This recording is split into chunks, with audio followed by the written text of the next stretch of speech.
Hello guys, welcome to PR studios. Last కి అయితే Kannappa movie చూడడం జరిగింది. మూవీ స్టార్టింగ్ లో ఒక ఇంట్రో సాంగ్ వస్తుంది. అది ఎందుకు ఇంగ్లీష్ సాంగ్ లో కంపోజ్ అర్థం కాలేదు. డివోషనల్ మూవీకి తగ్గట్టు లేదు. లైక్ తెలుగు పదానికి జన్మదినం అని అన్నమయ్య సినిమాలో లాగా ఉంటే బాగుండని నా ఒపీనియన్. ఈ మూవీలో నాకు ఒకటి అస్సలు నచ్చలేదు. అది వచ్చేసి గ్రీనరీ. మూవీ అంతా ఒకటే గ్రీనరీ. ఏదో మైక్రోసాఫ్ట్ విండోస్ డెస్క్టాప్ బ్యాక్గ్రౌండ్ లో ఉండే ల్యాండ్స్కేప్ లాగా ఉంది. అది ఆ బ్యాక్గ్రౌండ్ ముందు నిల్చొని యాక్ట్ చేసినట్టు ఉంది సినిమా అంతా. అది చాలా ఇరిటేటింగ్ గా ఉంది. అండ్ విఎఫ్ఎక్స్ అస్సలు బాగలేవు. మూవీ అంతా న్యూజిలాండ్ లో షూట్ చేశారంట. ఇక్కడే గ్రీన్ మ్యాట్ లో చేసి ఉంటే అన్న కొంచెం చూడడానికి బాగుంటుండే. సినిమా డ్యూరేషన్ వచ్చి 3 hours ఉంది. కానీ ఫస్ట్ 2 hours పెద్దగా ఏం లేదు మూవీలో. సినిమా అంతా లాస్ట్ 1 hour లోనే ఉంది. ప్రభాస్ యాజ్ అ రుద్ర చాలా బాగా పర్ఫామ్ చేశాడు. ఇంటర్వెల్ ముందు వచ్చే సీన్ విత్ మోహన్ లాల్ అయితే నాకు బాగా నచ్చింది. అక్షయ్ కుమార్ అండ్ కాజల్ శివపార్వతి రోల్ లో డీసెంట్ గా పర్ఫార్మ్డ్.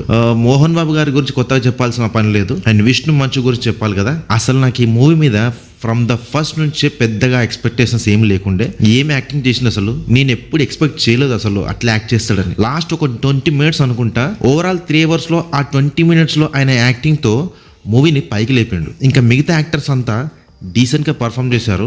బీజిఎం ఫస్ట్ లో అంత లేదు, కానీ క్లైమాక్స్ లో వచ్చే బీజిఎం చాలా వర్కౌట్ అయిందని చెప్పొచ్చు. సినిమాటోగ్రఫీ అయితే నాకు పెద్దగా కొత్తగా ఏమనిపించలేదు.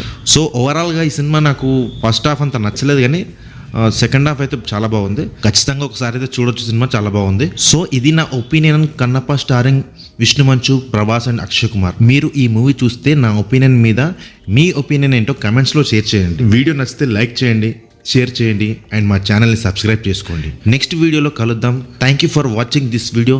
Bye bye.